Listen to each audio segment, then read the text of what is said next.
Is it good? Welcome everyone to Buddha's Center. Hold on one second. We've got something strange going on here. Did the screen get flipped around? Here, let me have it. I just gotta flip the screen around. Bear with me, everyone. We just want to get everybody who we can get onto the live recording.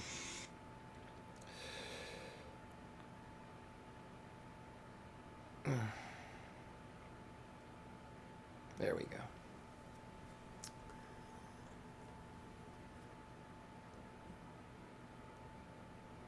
Okay, so once again, welcome everyone to Buddha's Center. My name is Jeff Allen. Once again, we're looking at Lama Tsongkhapa's source of all my good, foundation of all good qualities. So fortunate to look at this teaching. So fortunate that we've all made it here to look at this teaching. So many beings aren't able to, for whatever reason, be at any teaching or have, the inclination to want to investigate why it is that we suffer and others suffer. And Buddha Shakyamuni was so kind to us to come into our world and teach this doctrine. And we're so lucky to have the karma to be able to hear it. Because, just living in this world doesn't mean that we will meet with these quality teachings. And Khenser Geshe Wandak was so kind to us to come to the West and present these teachings to so many people who were touched so much by his incredible presentation of the three beings of three capacities, the teachings shared in common with beings of three capacities. So before we get started, let's get into a meditation posture that will allow us to clear our minds to the best of our abilities, that will allow us to get to a place where we can really listen to these teachings well, kind of leave all the stuff that's busy in our mind, as a good friend says, in the parking lot. If you have a parking lot or a driveway or outside the door or outside the room or just somewhere else other than your mind. So let's try to calm our minds down.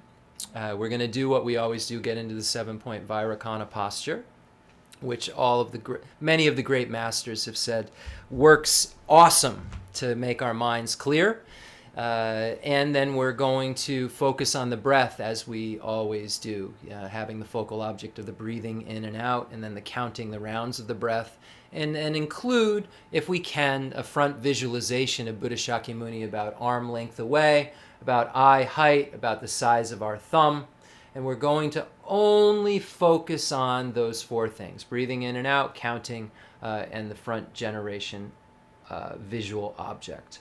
Again, about arm length away, eye height, size of our thumb, while we're in the 7-point Vairakana posture, focusing on only the breathing in and out, counting, and the visualization.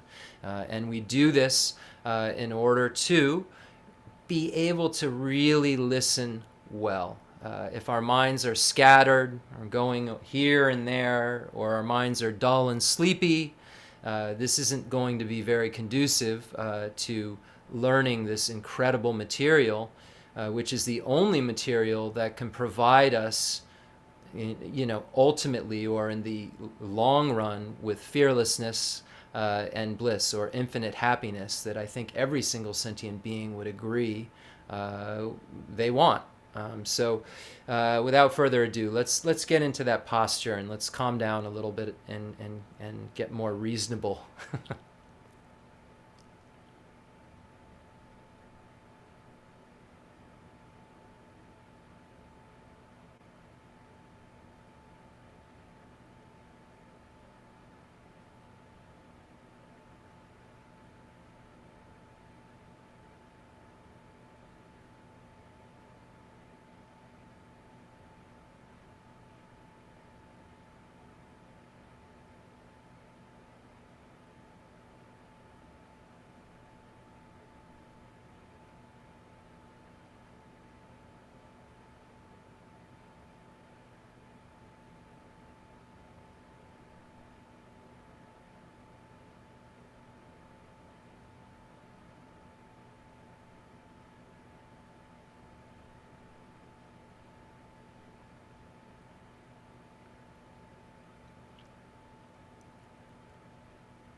Rejoice in the fact that we have a path. Big sigh of relief. Buddha Shakyamuni has come to the world 2,600 years ago out of great compassion to show us exactly what we need to do to be free from suffering and the causes of suffering and achieve complete bliss. We have all of the instructions that are necessary. We just have to practice them. We, just like Buddha Shakyamuni, can remove the afflictive obstructions that bind us to cyclic existence. All of those negative states of mind can be removed. We can remove the obstructions to omniscience, the imprints of those negative states of mind, just like Buddha Shakyamuni did. The reason we can do this is because we have Buddha nature. We have a mind that is defiled, but those defilements are added. They are adventitious. They are not the nature of our mind. The nature of our mind is the state of purity and undefiled. Our mind is empty of inherent existence, just like Buddha Shakyamuni's mind. And it's because of that that we have the potential to mature our mind just like he did, to the state of perfect wisdom, perfect love, perfect compassion, perfect skillful means, perfect power. We can become the most reliable guide in the universe, just like Buddha Shakyamuni did, by relying on the teachings shared in common with beings of small and medium capacity, and those teachings for beings of great capacity.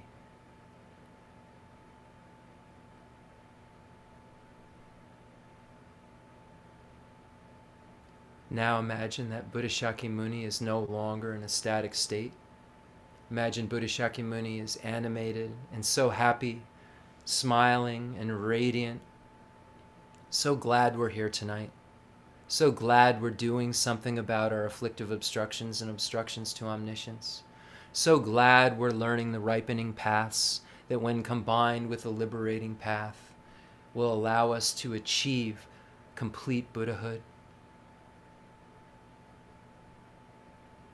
Imagine that now Buddha Shakyamuni, from this bliss and happiness, explodes into the entire merit field, and all the gurus, Buddhas, and Bodhisattvas now are in the space in front of you. Imagining His Holiness the Dalai Lama and Kensur Geshe Wandak, who we had such a great connection with, who we spent so many years with, and was so kind to us to present us so well with a path that we could practice. Imagining Geshe Gompo and Demolocha Rinpoche and the previous abbot who's no longer in our world, Genjatsu, who came and gave us the Manjushri initiation at the Chen Rezig Center and gave us those teachings on the Lam Rim. We're so fortunate to have had beings in the world like this. Imagining Geshe Dorje Damdu Umzala Geshe Aga, Geshe Mala Tenzin Ladrinla, Ani Tupten Chodron, Shadow Rinpoche. Imagine these beings, Lama Zopa Rinpoche, Kandromala, all these holy beings that are on our world. Imagining them in space in front of you. Imagine the extensive deeds lineage passed down from Buddha Shakyamuni to Maitreya and Asanga and Basubandhu and Dignaga and Dharmakirti and Haribhadra and Vimuktasena and Gunaprabha and Shakyaprabha and Lama Sirlimpa. Imagining Lord Atisha, imagining all those holy beings. Imagine the beings of the profound view lineage passed down from Buddha Shakyamuni to Manjushri and Nagarjuna and Buddhapalita and Aryadeva and Chandrakirti and Shantideva and Baba Vega, Chandarashita, and again imagining Salimpa and Lama Atisha, knowing that Lama Atisha carried all of these lineages to us, and that's why we see Lama Atisha and Salimpa in both these lineages. Imagine the beings of the lineage of practice, those great beings, starting with Vajradhara and Sharaha, Matripa, and Naropa, and Talopa, Marpa and Milarepa, all of those beautiful songs of Milarepa that teach us the nature of our mind, and Gampopa, who Milarepa taught so well.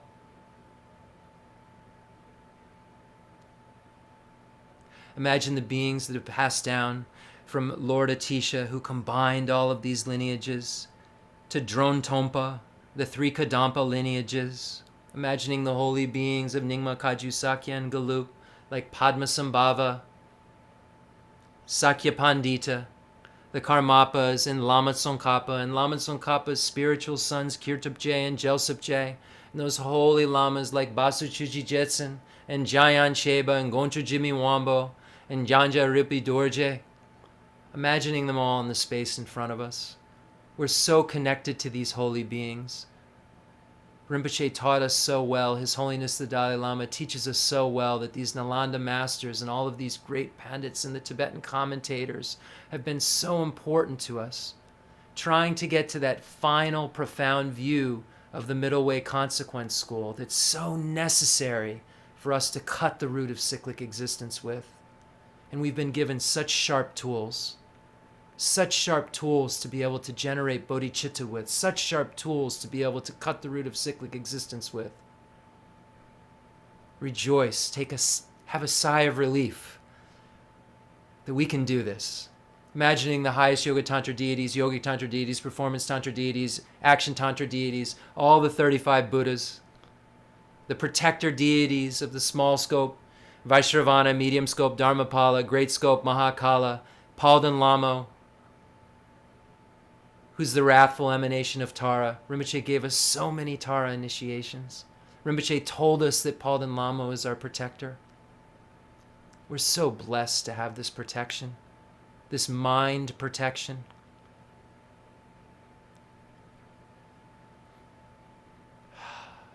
Rejoice. Now we know why we're here. It's because we want happiness and the causes of happiness. We want to be free from suffering and the causes of suffering.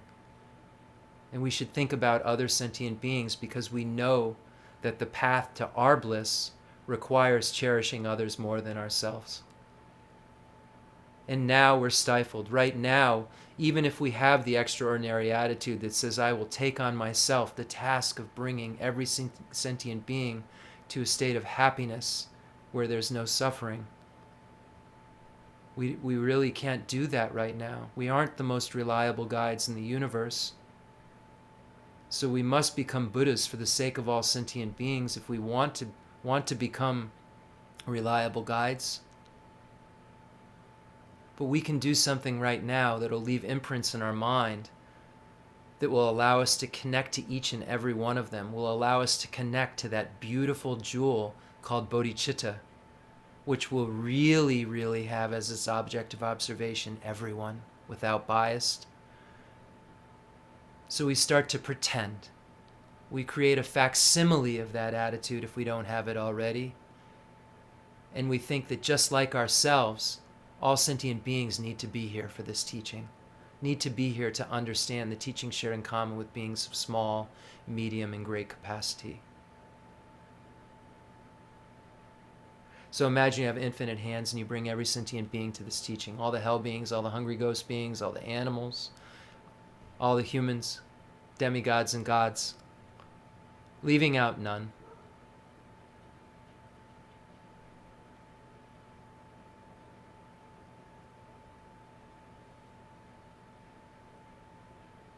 Take your time gathering all of these beings, knowing the importance of this, knowing the importance of these teachings.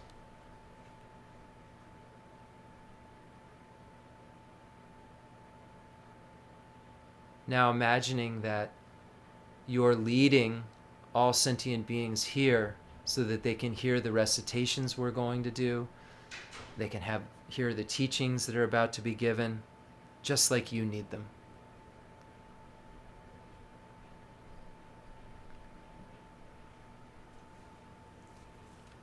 Tonight we're going to start with a poem I've read before that means an incredible amount to me personally. It moves me so much. And it's one of those things that when you read the commentary Goncho Jimmy Wombo does on it, it's just amazing. And this text has been known to really kind of shock the hearts of beings, to really move you with very few words towards emptiness quickly. And if we know and believe what Shantideva said, that since seeing emptiness is the only thing that can give us freedom, what else is there to do? And we know Shantideva was speaking from the point of view of a bodhisattva, so he was speaking about ultimate bodhicitta. So if we want to become Buddhas, and if we want to become the most reliable guides, we must generate bodhicitta and then see emptiness. And then we'll read the Heart Sutra. So just imagine that all these beings around us are hearing these incredible words of Janja Rilpi Dorje. Let's begin. Recognizing the Mother, a song of the experience of the middle way view by Janja Rilpi Dorje. Imaho! He who reveals and bare the wonder of profound dependent arising nature. O my Guru, your kindness is indeed boundless. Kindly reside in my heart as I utter these extemporaneous words from the thoughts flashing in my mind. This hapless child who lost his mother so long ago is about to realize coincidentally what he had not recognized, that she's been with him all along. She is perhaps the one that is and is not, as told to me quietly by my brother, the dependent arising. The diverse subject-object duality is my mother's benign smile. This cycle of birth and death, her deceptive words. Oh, my undeceiving mother, you have betrayed me. So I hope to be saved by my brother, the dependent arising. Yet it is ultimately through your kindness alone, O mother, that I can hope to be freed. So just as an aside, real quickly, mother is emptiness. When we speak of brother, it's the reason of dependent arising.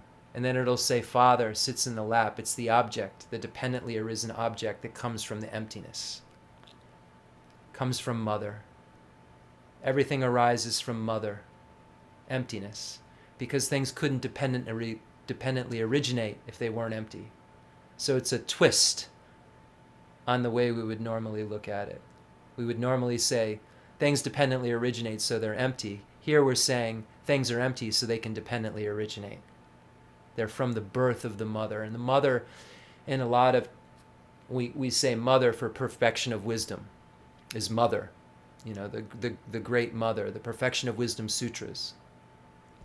Okay, I won't say anything more. I just wanted to give you, in Jeffrey Hopkins' text, he calls it the cast of characters. He gives you a playbill for this text. Okay. So, and the hapless child, of course, is us, who's been wandering around like fools, you know, who don't really get it. Okay, here we go. Oh, my undeceiving mother, you have betrayed me. So I hope to be saved by my brother, the dependent arising, yet it is ultimately through your kindness alone, O mother, that I can hope to be freed. If subject-object duality is as they seem to be, then not even the Buddhas of all the 3 times can save us. But this diversity of changes is in reality my unchanging mother's expressions. Hence, there is indeed a way out. Things are not established objectively, is the inexpressible mother. Mutual dependency is the play of deception. Just merely this is how we should understand. Not finding the Father when sought is in fact the finding of mother, and the Father is found on mother's lap. That is how kind parents save me, their child, I am told. It seems that my brother's mirror reflects the ungrasped face of my mother, which is neither one nor multiple, yet a hapless one like me had no idea of it. Based on the instructions sent through wind by Nagarjuna and Chandrakirti, which Manjugushri Garba has sent a bird to pass on to us, averts the hardships of a long and tiring search. Hence, I hope to see the accompanying old mother. There seem to be amongst today's scholars those who, caught in the web of terms, thoroughly withstanding true existence, etc., seek only something with horns to be negated, while leaving intact this solid appearance. But on my mother's unveiled face, such vivid duality is not found, I believe. Through the excessive discussions of the mark, my old mother is likely to run away. Things exist, though not in this mode of chaos and contradictions. For the inseparable bond of our loving parents seems that of harmony and tenderness. Vaibhashika, Sautrantika, Vijnavadin, and the three Eastern masters, though label this mother with names so divergent, limestone-like white elephant, marked with binging tiger stripes in the form of physical matter, a foolish lunatic monkey, an intrinsic subject, a ferocious bear, the inherency devoid of duality, yet they all lost their old mother. Likewise, many scholars and meditators among Sakya, Nima, Karma, Drupa pride themselves in diverse terminologies: self-awareness of non-subjective emptiness and clarity, primordial purity and spontaneity, the true face of Samantabhadra, Mahamudra, the unfabricated innate mind, neither existent nor non-existent, a mere absence of any thesis. It is all well if the target's hit, but I wonder what they're all pointing at. And external matter is not diminished. Vaibhashika's worry not and be pleased. Though without self-cognizance, cognition and cognized are tenable. All vijnananvidan, oh be pleased. Though without intrinsic nature dependent relation starkly remains, be pleased too, the three Eastern masters. As clarity and emptiness can be held as uncontradictory, upholds of pupil instructions, hold doubts no more. Though primordially pure, good and bad are feasible. The knowledge bearers need no clinging to purity. Though one meditates through contrivance, the innate dawns. The elderly meditators need no insistence, as the absence of elaboration of existence and non-existence can be accepted. The stubborn logicians need not fret. All these occurred perhaps due to unfamiliarity with the standard conventions. For those lacking extensive study, it's not that I have no respect for you. Please pardon if I've offended you. Though I am not an all-knower, yet have expertise in the way of riding, the well-bred horse of my ancestors' works. Through an enduring, persistent exertion, I hope to get over this impossible cliff. No search is required for the seeker it is. Never grasp as true, for it is false. Yet this falsity should not be dispelled, for it is real. Well-deserved is the respite, the freedom from the extreme of externalism and nihilism. Though lacking the coveted experience of directly seeing the mother, I feel as though I am seeing right in front of me the kind parents lost for so long. Great indeed is the kindness of Nagarjuna and his disciples. Great indeed is the kindness of Venerable Lozandrapa. Great indeed is my Guru's kindness. In return, I revere the mother. By the joyous celebration of all noble deeds, through the meeting of the young child of awareness with his unproduced and inexpressible old mother, may all mother beings be led to the everlasting joy. I, Rilpi Dorje, perform here at this joy a dance of ecstatic joy to please the three jewels. So wonderful. So absolutely wonderful. And you see in the commentary that it says that those who didn't take away enough or took away too much in terms of nihilism or externalism, in terms of tenets, were just kicking their old mother out. Kicking emptiness out. And then somewhere it says that they just don't like emptiness. You just must not like emptiness. The Sutra of the Heart of Transcendent Knowledge. Thus have I heard, once the Blessed One was dwelling in Rajagriha at Vulture Peak Mountain, together with a great gathering of the Sangha of monks and a great gathering of the Sangha of Bodhisattvas. At that time, the Blessed One entered the Samadhi that expresses the Dharma called profound illumination. At the same time, noble Avalokiteshvara, Bodhisattva Mahasattva, while practicing the profound Prajaparamita, saw in this way. He saw the five skandhas to be empty of nature. Then, through the power of the Buddha, Venerable Shariputra said to noble Avalokiteshvara, the Bodhisattva Mahasattva, how should a son or daughter of noble family train who wishes to practice the profound Prajaparamita? Addressed in this way, noble Avalokiteshvara, the Bodhisattva Mahasattva, said to Venerable Shariputra, O Shariputra, a son or daughter of noble family who wishes to practice the profound Prajaparamita should see in this way. Seeing the five skandhas to be empty of nature. Form is emptiness, emptiness also is form. Emptiness is no other than form is no other than emptiness. In the same way, feeling, perception, formation, and consciousness are emptiness. Thus, Shariputra, all dharmas are emptiness. There are no characteristics, there is no birth and no cessation. There is no impurity and no purity. There is no decrease and no increase. Therefore, Shariputra, in emptiness there is no form, no feeling, no perception, no formation, no consciousness, no eye, no ear, no nose, no tongue, no body, no mind, no appearance, no sound, no smell, no taste, no touch, no dharmas, no I dhatu up to no mind dhatu, no dhatu of dharmas, no mind consciousness dhatu, no ignorance, no end of ignorance up to no old age and death, no end of old age and death, no suffering, no origin of suffering, no cessation of suffering, no path, no wisdom, no attainment, and no non-attainment. Therefore, Shariputra, since the Bodhisattvas have no attainment, they abide by means of Prajaparamita. Since there is no obscuration of mind, there is no fear. They transcend falsity and attain complete nirvana. All the Buddhas of the three times by means of Prajaparamita fully awaken to unsurpassable, true, complete enlightenment. Therefore, the great mantra of Prajaparamita, the mantra of great insight, the unsurpassed mantra, the unequal mantra, the mantra that calms all suffering, should be known as truth, since there is no deception. The Prajaparamita mantra is said in this way: Teata Om Gate Gate Paragate Parasangate Bodhi Soha. Thus Shariputra, the Bodhisattva Mahasattva, should train in the profound Prajaparamita. Then the Blessed One arose from that samadhi and praised noble Avalokiteshvara, the Bodhisattva Mahasattva, saying, Good, good, O son of noble family, thus it is, O son of noble family, thus it is. One should practice the profound Prajaparamita just as you have taught, and all the Tathagatas will rejoice. When the Blessed One had said this, Venerable Shariputra and noble Avalokiteshvara, the Bodhisattva Mahasattva, that whole assembly in the world, with its gods, humans, asuras, and Gandharvas, rejoiced and praised the words of the Blessed One.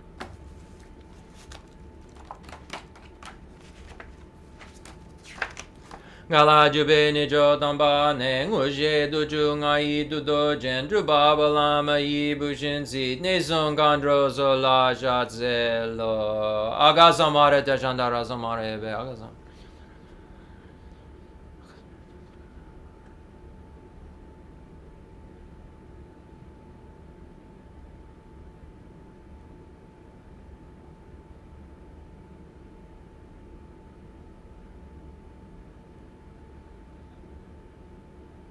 Aga samara de jandara samare ave te ata on gate gate paragate parasangate buddhizo Baba Gonja Zanji Gaye Dembe Doji Lobo Doji Meba Doji Shewa Doji Jagi Baji Medu Bejan Danji Jedin Gori Zoa Giri and Donja Shewa Dan Midun Bejan Dandrawa Dan Tumba Drunji and Bunzun Joji Tashi De Jan Den Da De Lejo.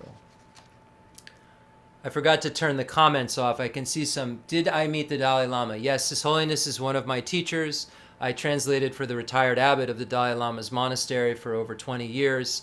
And yes, I've had the great fortune of meeting His Holiness multiple times, who is Avalokiteshvara, the Chenrezig Buddha in person.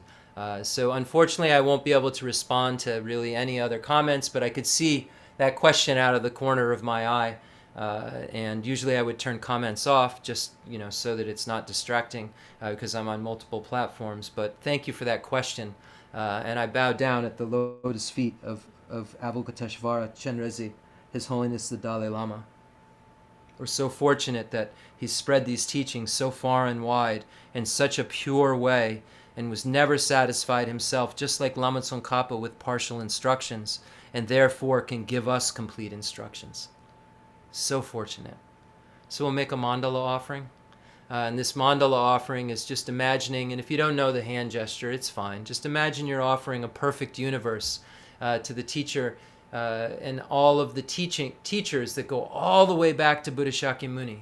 When we think about the actual merit field, and we think about all these great gurus and Buddhas and bodhisattvas, this teaching couldn't have taken place today without all of them. And our lineage is so pure that we know that Rinpoche's teachers ends up at Buddha Shakyamuni. And I feel so fortunate to be part of that lineage, which I am just a mere speck on this beautiful golden orb of. The fundamental ground is scented with incense and strewn with flowers, adorned with Mount Meru, the four continents, and the sun and the moon. I imagine this is a Buddha land and offer it. May all sentient beings enjoy this pure realm. Holy Lamas high, wrap the sky of your Dharma bodies in massive clouds of knowledge and love, and let them pour upon the earth of your disciples as we are ready, a shower of rain, the teachings deep and wide. I send forth this jeweled mandala to you, precious Guru. I take refuge until I am enlightened in the Buddha, the Dharma, and the Sangha. Through the merit I create by, you will say, listening to the Dharma, I will say teaching the Dharma. By the merit I create by teaching the Dharma, may I attain Buddhahood for the sake of all sentient beings. I take refuge until I am enlightened in the Buddhas, the Dharma, and the Sangha. Through the merit I create by teaching the Dharma, may I attain Buddhahood for the sake of all sentient beings. I take refuge until I am enlightened in the Buddhas, the Dharma, and the Sangha. Through the merit I create by teaching the Dharma, may I attain Buddhahood for the sake of all sentient beings.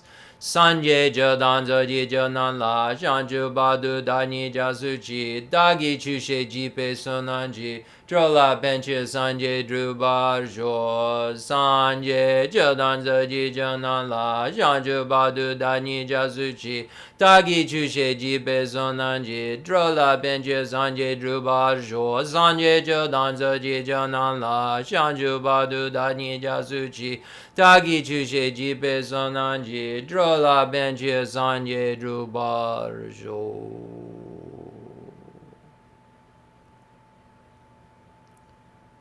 Enthused by great compassion, you taught the Immaculate Dharma to dispel all perverted views. To you, the Buddha, Gautama, I pay homage. The one who transformed into a reliable guide, motivated by altruism to benefit sentient beings, the teacher, Sugata, and protector, to you, I make prostrations.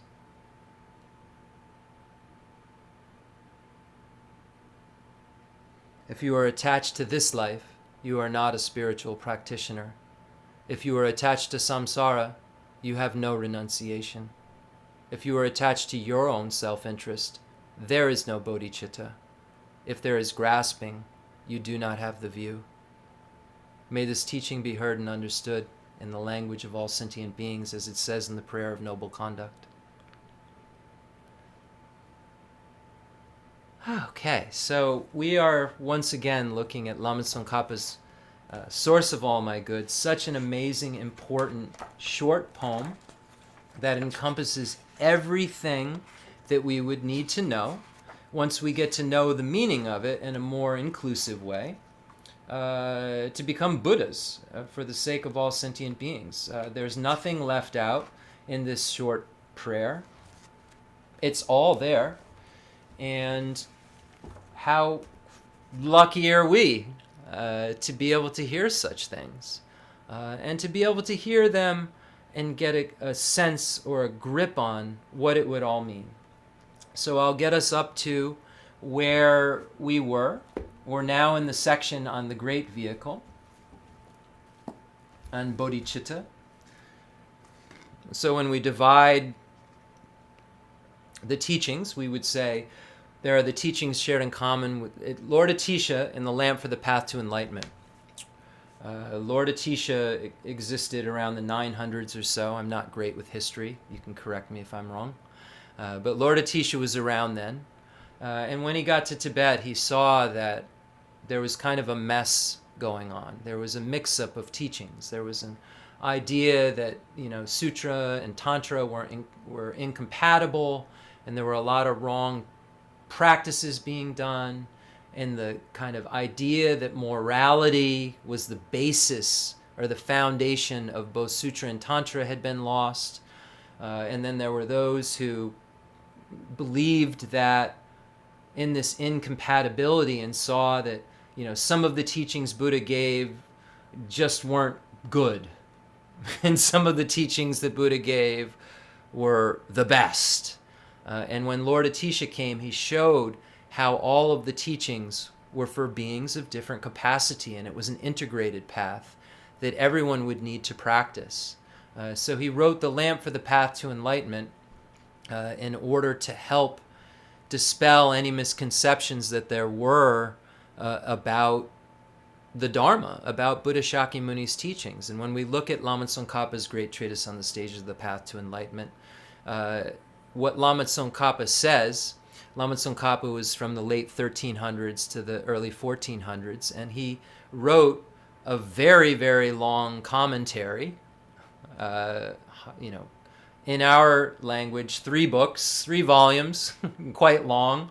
In Tibetan, 700-800 pages, depending on if they're folios or it's the square text. Wrote this commentary that was so vast on it.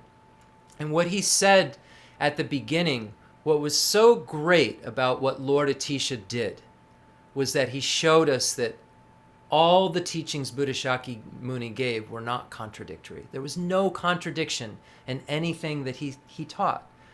Everything the Buddha ever said was for someone to evolve, was for someone to be able to move closer to what eventually would be Buddhahood. Everything was a step towards that final goal, and that everyone wasn't necessarily ready to be at the 10th step because they couldn't jump that high. They needed to go step by step by step. And the Buddha recognized that when we look in the mirror of the Dharma, and Atisha recognized, and Lama Tsongkhapa recognized that we look in the mirror of the Dharma, it gives us a sense of honesty about where we are really at.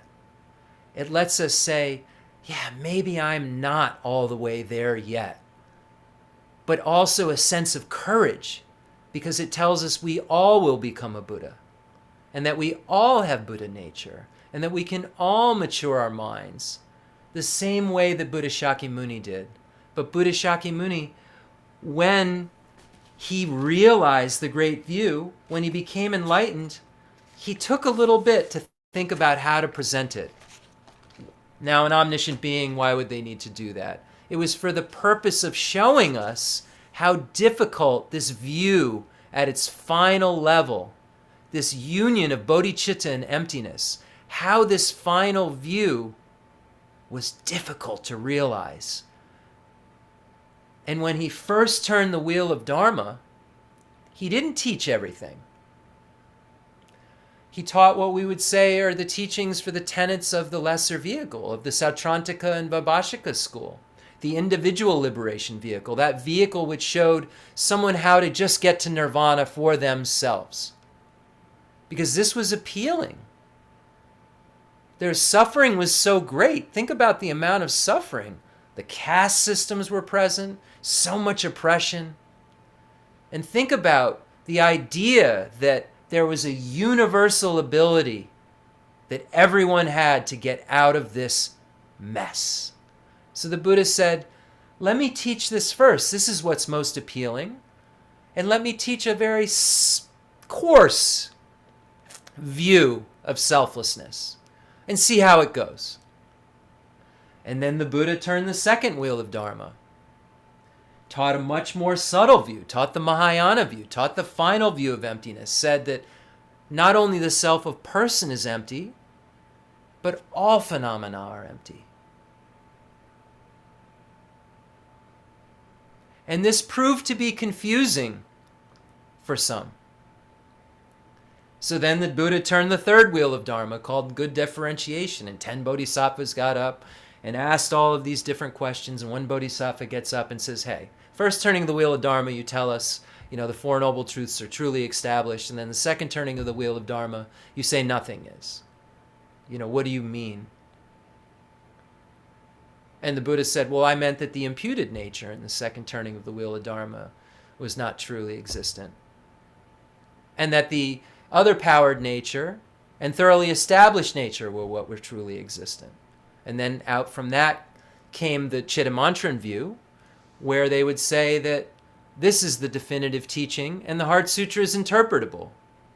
But the Madhyamika view, the final view, Nagarjuna's view, is that the second turning of the wheel of Dharma is the definitive view, and that the third turning of the wheel of Dharma is an interpretable view. So it's important for us to understand the historical perspective of what was going on, and this is what Lord Atisha's gift was to the world, to show how there were all these varieties of beings. It says in the Lotus Sutra, 1,000 people left. They said, what is he talking about? With Buddha nature, everyone's going to be a Buddha? What? This idea was not for everyone. So you can see even in the Buddha's own teachings where he went even a little too high for some, and how it was necessary to have all of these different capacities of teachings. So then Lord Atisha first wrote in the Lamp for the Path to Enlightenment, understand there are persons of three capacities, small, middling, and great, and I shall write clearly to identify these characteristics. And Lama Tsongkhapa said, wow, this teaching is so profound because it shows you that all the teachings are free from contradiction. They aren't contradictory if you're looking at someone's telling you how to get from A to B. And that A to B isn't just always the straightest line because of our karma. We all have different imprints and karma and predispositions. We don't all like the same music. We don't all like the same color. People asked Rinpoche, why does Tara have all these different colors? He said, and everyone was waiting for some profound explanation. And he said, well, some people like blue, some people like white, some people like red, some people like yellow. So Tara just emanates like that. And I was thinking to the other day, if I meditated on a brand new deity and believed that was a Buddha, would I meet with that emanation? Because the Buddhas emanate as a bridge if you want. I'm not going to change my object of observation, but I was thinking how kind the Buddhas are and just how powerful and skillful they are. How an emanation body can emanate whatever it needs to do to help a sentient being. And can say whatever it needs to do at that moment to help a sentient being. So in our lives, we never know what's being manipulated for our sakes. Who's popped into the show of our life to help us out of love and compassion. So profound. So amazing when we have these instructions. So then Lama Tsongkhapa wrote this great big text about Atisha's Lamp for the Path to Enlightenment to explain that one stanza I just read about three capacities, and showed us how the teachings shared in common with beings of small capacity were teachings that showed one how to get a good rebirth, how to have high status in your rebirth, how to, have a rebirth where you're going to have all the food you need and look as good as you need to look in that rebirth, and the accessories that are necessary, and that, hopefully the teacher you're going to need to be able to continue forward on your path to complete Buddhahood, that path to fearlessness and bliss that all sentient beings will achieve. But in order for us, if we don't get to nirvana, one of the two nirvanas, not the band, the abiding nirvana or non-abiding nirvana, if we don't make it there in this life, we're going to need to, at the time of death, have practiced well enough and have engaged in enough virtue and have a good mental state and stainless aspirations to be able to make it to our next steps, be pushed into a place where we can continue to practice. And the chances of it being a pure land, I asked Rinpoche, are quite difficult.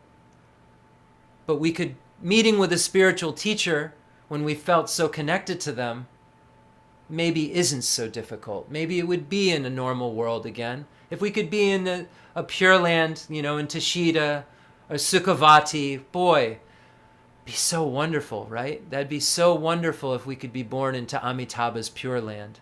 I'm not discrediting that. But that's hard. That takes some enormous connectivities. But if we could figure out how to have happen what happened, I can only speak in my case, to me in my life, a pleasant mix of some idiocracy mixed with the real thing, we would have a chance.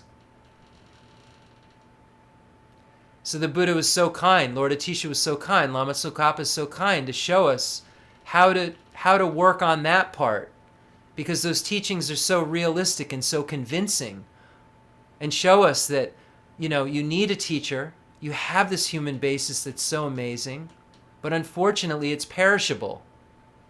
It has some sort of expiration date.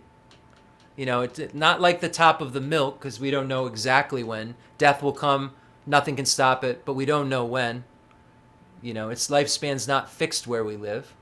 Like the milk's lifespan somewhat fixed when we read the top.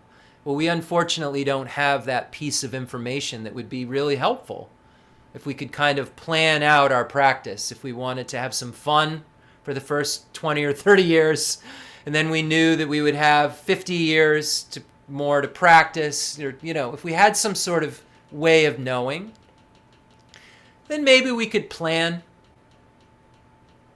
and say, okay, let me do it like that. But we really don't know when. And that's what the Lam Rim teaches us. And teaches us that if I could die any moment, I better know how to get to high status, how to get to a place where I could do something about the suffering, the suffering of change, and the pervasive compounded suffering, birth, aging, sickness, and death, where I could do something about that. So kind to teach us about where we could be born, reflecting on our future lives in the small scope. What could happen? Maybe we don't believe in hell or hungry ghosts. I certainly do, at least, faith through a reliable source. I believe in the reliability of the sources who say those things are there. But we can certainly see the animals, the depths of an ocean, bugs and worms, dogs that don't live like our dogs. Go to India, those dogs. Animals eating each other. These are the things that are pointed out to us that motivate us to go for refuge.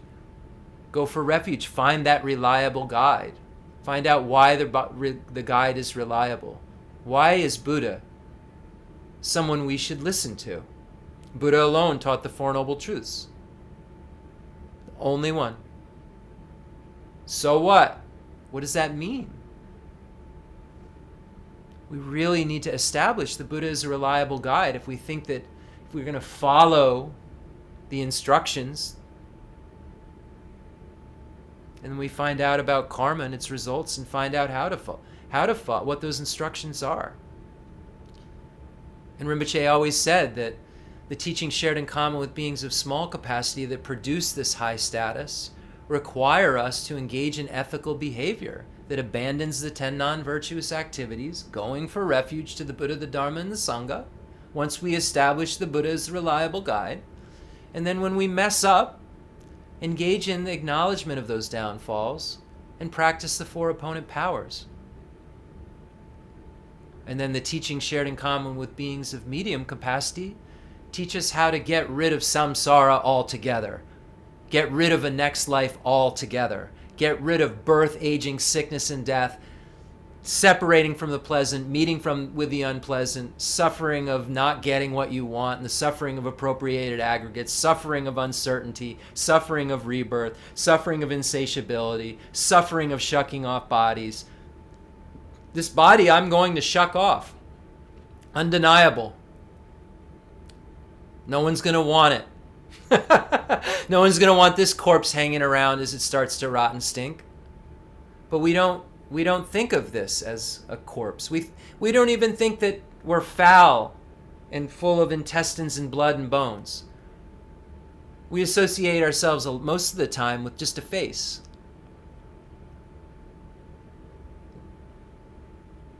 We feel our body, and when we're younger, and we lift weights, and we're more, I don't know. We associate at different times in our life with different things. But in the teaching shared in common with beings of medium capacity, the Buddha teaches us how to get rid of suffering altogether by relying on the Four Noble Truths, recognizing the suffering, figuring out what causes it, realizing it can end, and then taught us how to do it through practicing the three highest higher trainings, and specifically being ethical enough so our mind can get calm enough so that we can look at what ends our suffering, and that is wisdom realizing emptiness. Have as our object of observation our meditation the emptiness of inherent existence, to be able to understand what binds us to cyclic existence.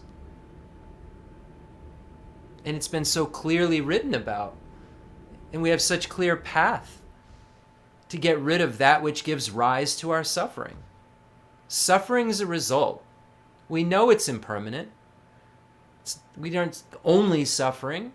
We have these ebbs and flows of it, these different varieties. And sometimes we feel happy, and I know happiness is suffering when we look at it from a contaminated perspective. In our world, in samsara. But we see it going, we see changing taking place. So we know there's a cause making it, and some cause doesn't have enough power anymore to make the result rise, or the result doesn't have any power anymore to keep going because of something. So we see that there must be something we could do about it, and Buddha showed us exactly what that was in the teaching shared in common with beings of medium capacity. And then when we get to the teachings for beings of great capacity, where we land this evening, we find out that we can not only get rid of our suffering, get rid of all of our fears, become free. Lack of freedom, Buddha said, is misery. We can not only not be miserable, but we could be blissful. Not miserable, blissful. And that's something that's not found in the Hinayana teaching. We can get to fearlessness. We can get rid of our afflictive obstructions that bind us to suffering. But if we want to have the highest amount of happiness achievable, we have to become the most reliable guide in the universe. The Buddha, the one that we relied upon to get to small and medium. That reliable guide, we can become that reliable guide. And if we want to fulfill all of our needs, we have to become that reliable guide. Because I don't think anyone here would disagree that 100% happiness should be the goal. And 100% happiness isn't achievable without loving others, without having great compassion for others. Not just compassion, great compassion. Great compassion that says, may all sentient beings be free from suffering and the causes of suffering. And the thing in front of it is all. And the thing about the bodhisattva path, bodhicitta, which is the entrance to the Mahayana, that's so different is that bodhisattva recognized through a practice of equalizing and exchanging self with others as a 7-point cause and effect for realizing that bodhicitta, that beautiful mind that wants to become a Buddha for the sake of all sentient beings, that cherishing others more than himself or herself is the key to unlock bliss. And we look in our own lives when we have a great amount of love for someone, so much love for them that we would put their needs before our own. That love is the greatest feeling that we feel. I'm not a parent, but you hear this all the time. That moment of the childbirth, that love for the child, that inexpressible bliss that goes on, is because there's one being that you love so much, you would do anything for them. You'd put your needs right to the side and do that for them. And what the Buddha has that we don't have is 24/7 that feeling multiplied by everyone. There's a mathematical equation somewhere there. And it's so logical to think how if I could have that feeling that of bliss, of love for one person, imagine if I doubled it, then I tripled it, and then I quadrupled it to infinite.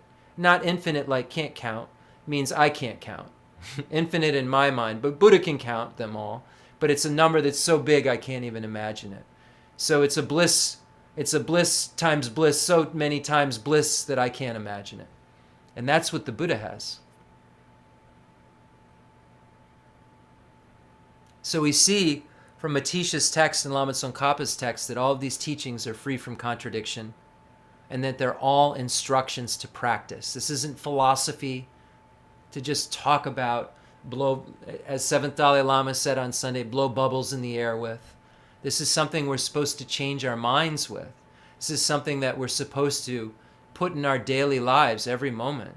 Start to see, we just read the Remembering Mother, start to see all of these objects as, like the Father in the lap arisen from emptiness, the objects that have arisen from the emptiness, and see how all sentient beings, like ourselves, mistake this stuff. We mistake it for something as having inherent existence from its own side, objective reality, something that should make me feel good or bad. And when I think it makes me feel good, I get attached to it. When I think it makes me feel bad, I get mad at it. Because I cling to it as having that quality. That quality that is unshakably there from its own side. And when I'm not, seeing it as good or bad, I'm at least seeing it as having an unshakable quality from its own side, just sitting over there, just as it appears to me. And maybe there's something here that I'm looking at in this room that I'm not feeling like anything special about. But maybe if a thief came in and took it all out of the room, because I viewed it as having objective reality, somehow that object would certainly start to have some good or badness to it. So that neutrality even is raring and ready to go, and that neutrality is still grasping at ordinary appearances of having objective inherent existence. Not saying they aren't there, but there's a subjective existence that we are not paying attention to. There is externality, but we're projecting all of this stuff onto the externality. And the stuff out there is just a screen we're throwing it onto. We're projecting our movie onto. And we need to start to see things like this. And when we start to see things like that, we realize that everyone is suffering because of the same thing reason I'm suffering, because I'm misapprehending everything. And this makes bodhicitta more real. When we look at compassion, there's 3 levels. Compassion, which views sentient beings that are suffering. Oh, that poor thing. There's the compassion that then ramps up. That poor thing that's impermanent. Oh, that poor thing that's empty of inherent existence. So that's a deep concept. And we find it in Illuminating the Intent described very well in Lama Tsongkhapa's Umagoma Rapsel. Somewhere in the maybe beginning, like that far in. It's a big book, so maybe that far in. I remember seeing it and understanding it for the first time a little bit more. So let's look at the poem. So Pabonka Rinpoche says, we divide this into 4 categories. 1, The very root of the path, which is how to take a Lama and serve him or her properly. In Lama Tsongkhapa's case, him. So I'm not going to give any commentary to we're going to run out of time, but up on the poem itself. Number 2, how to train your mind once you've taken on a Lama, once you've taken on a teacher. What do you do? What should you do now? You got a teacher. What should you train your mind in? Then 3, a request so that you can attain all favorable conditions for succeeding in the path and stop all the circumstances that might prevent you from doing so. And then finally, a prayer that in all your future lives you may be taken care of by a Lama, by a teacher, and so gain the strength to reach the final end of various levels and paths. So there it is, right? If we don't get it in this lifetime, we need to figure out how to keep connecting to this path so we eventually get it. So we don't have to go these side roads to slug, lobster, hot hell being, hungry ghost,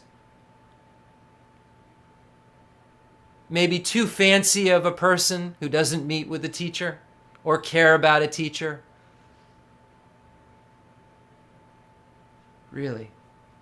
The source of all my good is my kind Lama, my Lord. Bless me first to see that taking myself to him in the proper way is the very root of the path, and grant me then to serve and follow him with all my strength and reverence. Bless me first to realize that the excellent life I've found just this once is ever so hard to find and ever so valuable. Grant me then to wish and never stop to wish that I could take its essence night and day. My body and the life in it are fleeting as the bubbles in the sea froth of a wave. Bless me first thus to recall the death that will destroy me soon, and help me find sure knowledge that after I have died, the things I have done in the white or the black, and what those deeds will bring to me, follow always close behind, as certain as my shadow. Grant me then ever to be careful to stop the slightest wrongs of the many wrongs we do, and try to carry out instead each and every good of the many that we may. Bless me to receive all that's wrong with the seemingly good things of this life. I can never get enough of them. They cannot be trusted. They are the door to every pain I have. Grant me then to strive instead for the happiness of freedom. Grant that these pure thoughts may lead me to be watchful and to recall what I should be doing. Grant me to give the greatest care to make the vows of morality the essence of my practice. They are the root of Buddhist teaching. I have slipped and fallen into the sea of this suffering life. Bless me to see that every living being, every one my own mother, has fallen into. Grant me then to practice the wish for enlightenment, to take on myself the task of freeing them all.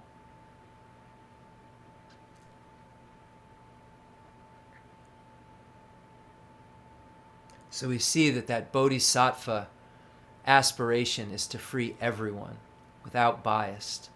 We see we arrive at that through that realization of unbiased, through practice. It isn't just that we say, I'm unbiased. It's something that you get up every day and meditate on. Meditate on why we should be unbiased. Why this kind of idea to equally benefit others, because they, in our previous lives, have taken care of us when we were so vulnerable and we've just forgotten. They were so kind to us. They're worthy of that non-biased attitude. They're so kind to us, we wish we could do something for them because they're so important. And that cherishing ourselves stinks. Cherishing others is the way to happiness.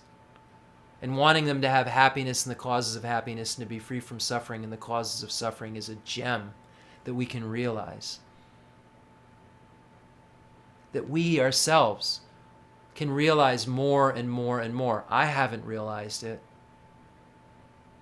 But I get up every single day to try to think about what that mind might look like. I watched Kensur Geshe Wandak do it, and he had that mind, and he told me I could do it. He told me that if I practiced what he practiced, the same things could happen. The same kind of realizations could happen. The realizations the Dalai Lama has. Someone on TikTok mentioned the Dalai Lama. Yes, the Dalai Lama is amazing, the Bodhisattva of compassion, amazing human being, but only amazing because of maturity of mind. Not maturity in terms of age, in terms of spiritual maturity. Someone 20 years old could have That's the maturity that we're talking about. And we're so fortunate to be able to do that. And I think instead of giving any more commentary, I want to read something to get us primed, hit the prime on for getting bodhicitta. And let's talk about, what are the benefits of it? And it's right from Shantideva's first chapter of the Bodhichara Avatara. So I'm going to read the first chapter of Shantideva's Guide to the Bodhisattva's Way of Life. A text that my teacher, Umzala Geshe Aga, told me has become his greatest sense of joy, his main text that he studies. Very high Geshe that studied thousands and thousands and thousands and thousands and thousands of pages and debated, thousands and thousands of hours. And from all of that investigation and all that discovery landed on that this very short text encompasses everything. And His Holiness the Dalai Lama gave the advice of keeping this text right by you, wherever you are, near your nightstand. And he said, a goal, and normally we wouldn't say something like this because we say we want to keep the text so beautiful. But he said his goal would be, and he said to Aga the goal, is to turn the pages black with your fingers, having turned them so many times. And when Chunglo Rata Rinpoche was about to give a teaching on the Bodhichara Avatara, he went to His Holiness the Dalai Lama and said, I have to give this teaching. And His Holiness said, read it 100 times and then teach it. We see these great beings give the advice we should listen to. So this particular translation is my favorite translation that was done the longest ago by Stephen Batchelor. And I see a lot of folks still use this translation. He worked really close with Geshes and used a really specific commentary to interpret the translation of this. So he worked really hard at it. He's no longer really into Tibetan Buddhism, but he was so kind to us to be able to present this beautifully. Okay, so Library of Tibetan Works of Art and Archives. There's a couple of different, I put it back up, printings of it. So some have this picture on the front, and others, there's a green one too, I think. But I particularly like this translation. So, and maybe it's just what I'm used to, because this book, I mean, it's about to break. I think I got it in 1996 or something. So, respectfully, I prostrate myself to the Sugatas who are endowed with the Dharmakaya, as well as their noble sons and daughters, and to all who are worthy of veneration. Here I will explain how to engage in the vows of the Buddha's sons and daughters, the meaning of which I have condensed in accordance with the scriptures. There is nothing here that has not been explained before, and I have no skill in the art of rhetoric. Therefore, lacking my intention to benefit others, I shall write this in order to acquaint it with my mind. For due to acquaintance with what is wholesome, the force of my faith may for a short while increase because of these words, if, however, these words are seen by others, equal in fortune to myself, may it be meaningful for them. Leisure and endowment are very hard to find, and since they accomplish what is meaningful for man or woman, if I do not take advantage of them now, how will such a perfect opportunity come about again? Just as a flash of lightning on a dark, cloudy night for an instant brilliantly illuminates all, likewise in this world, through the might of the Buddha, a wholesome thought rarely and briefly appears. Hence virtue is perpetually feeble, the great strength of evil being extremely intense, and except for a fully awakening mind, by what other virtue will it be overcome? All the Buddhas who have contemplated for many eons have seen it as to be beneficial, for by it the limitless masses of beings will quickly attain the supreme state of bliss. And Geshe Aga said to me, he quoted that one time, and he said that the Buddhas contemplated for eons what was so important. And they came to the conclusion What was beneficial? For by it was the bodhicitta, because for by it the limitless masses of beings will quickly attain the state of bliss. It was through bodhicitta alone, that pathway of bodhicitta alone combined with emptiness, that could allow one to achieve bliss. And that with only renunciation and no bodhicitta, you would be in an abiding nirvana of the hearer and solitary realizer and have no bliss. Those who wish to destroy the many sorrows of their conditioned existence, those who wish all beings to experience a multitude of joys, and those who wish to experience much happiness should never forsake the awakening mind. The moment an awakening mind arises in those fettered and weak in the jail of cyclic existence, they will be named a son of the Sugatas and will be revered by both men and gods in the world. It is like the supreme gold mixing elixir, for it transforms the unclean body we have taken into the precious, priceless jewel of a Buddha form. Therefore, firmly seize this awakening mind, since the limitless mind of the sole guide of the world has, upon thorough investigation, seen its preciousness. All beings wishing to be freed from worldly abodes should firmly take hold of this precious awakening mind. All other virtues are like a plantain tree, for after bearing fruit they simply perish, but the perennial fruit of the awakening mind unceasingly bears fruit and thereby flourishes without end. Like entrusting myself to a brave man when greatly afraid, by entrusting myself to this awakening mind I shall be swiftly liberated. Even if I've committed extremely unbearable evils, why then do the conscientious not devote themselves to this? Just like the fire at the end of an age, it constantly consumes all great evil. It is unfathomable advantages were taught to the disciple Sudana by the wise Lord Maitreya. In brief, the awakening mind should be understood to be of two types: the mind that aspires to awaken and the mind that ventures to do so, as it is understood by the distinction between aspiring to go and actually going. So the wise understand in turn the distinction between these two. Although great fruits occur in cyclic existence from the mind that aspires to awaken, an uninterrupted flow of merit does not ensue, as it does with the venturing mind. And for him who has perfectly seized this mind with the thought never to turn away from totally liberating the infinite forms of life, from that time hence, even while asleep or unconcerned, a force of merit equal to the sky will perpetually ensue. For the sake of those inclined towards the lesser vehicle, this was logically asserted by the Tathagata himself in the sutra requested by Sabahu. It is even the thought to relieve living beings or creatures of merely a headache is a beneficial intention endowed with infinite goodness, then what need is there to mention the wish to dispel their inconceivable misery, wishing every single one of them to realize boundless infinite qualities? Do even fathers and mothers have such a benevolent intention as this? Do the gods, sages, does Brahma have it?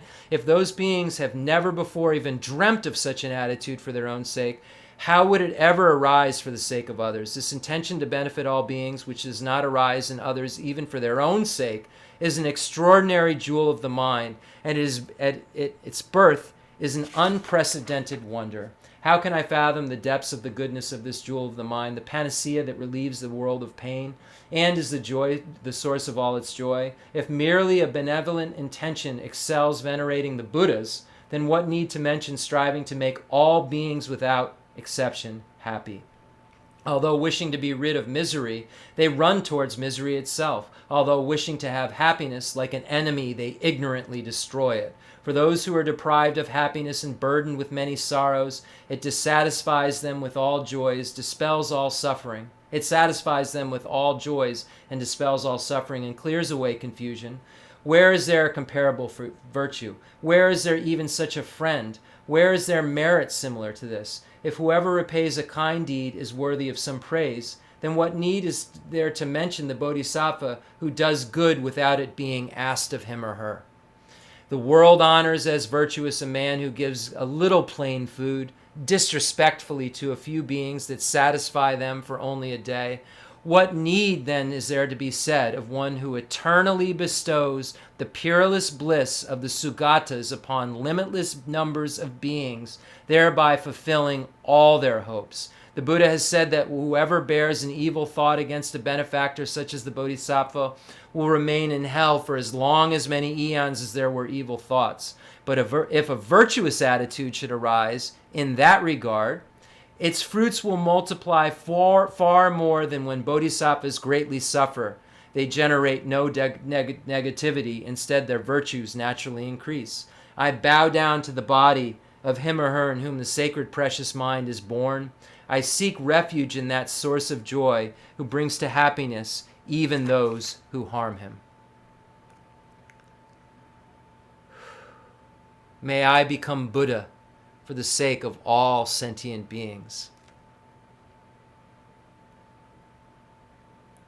I go for refuge to the triple gem. I confess negativities individually. I rejoice in the virtues of all the beings. I hold the precious Buddhahood in my heart.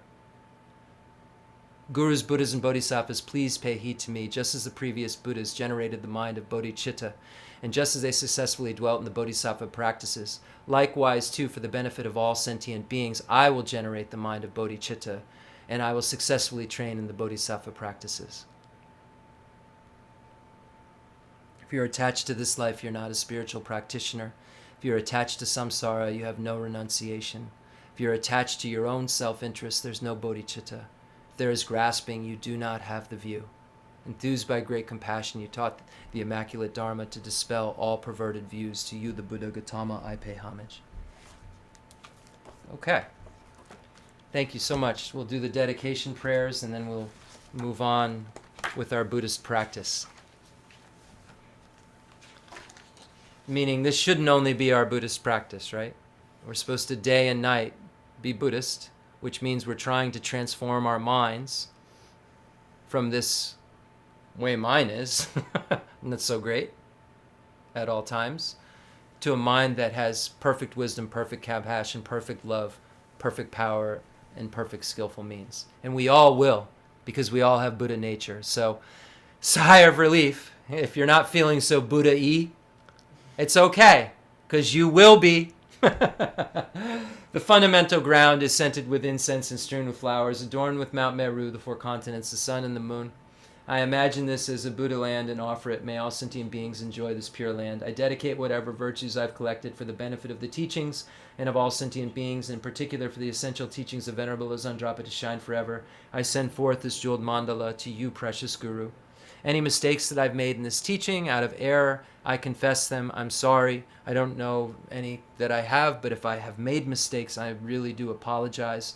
And if you've heard them, erase them out of your mind. And any kind of corruption in your mind or any of the three pots, see if we can get that purified and intact through Vajrasattva's mantra, imagining that we're being blessed with light rays and nectars, white ohms, red ahs, and blue ohms, respectively, purifying our body, speech, and mind.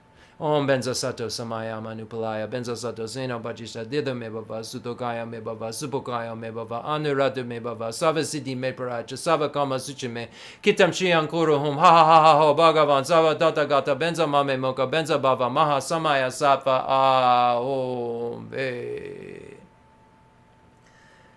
May we always be protected by Palden Lama, who Rinpoche said is our protector deity. Jo Rama Jo Rama Jo Rama Junjigalarjam Rama Jadachu Tunjo Hung Jo Hung Jo Rama Jo Rama Jo Rama Junjigalarjam Rama Jadachu Tunjo Hung Jo Hung Jo Rama Jo Rama Jo Rama Junjigalarjam Rama Jadachu Tunjo Hung Jo Jo Rama Jo Rama Jo Rama Junjigalarjam Rama Jadachu Tunjo Hung Jo Jo Rama Jo Rama Jo Rama Junjigalarjam Rama Jadachu Tunjo Hung Jo Jo Rama Jo Rama Jo Rama Junjigalarjam Rama Jadachu Tunjo Hung Jo Jo Rama Jo Rama Jo Rama Tunjo Galarajamo Rama Vajadachu Tunjo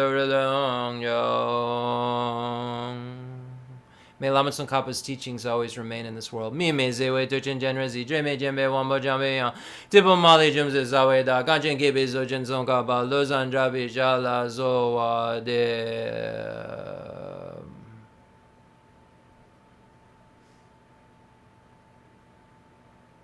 I dedicate all this virtue to emulate the knowledge of the hero Manjushri, and likewise Samantabhadra as well. With whatever dedication is praised as supreme by all the conquerors who traverse the three times, I also dedicate all my roots of virtue for the sake of auspicious deeds. In the pure land surrounded by snowy mountains, you are the source of all benefit and happiness.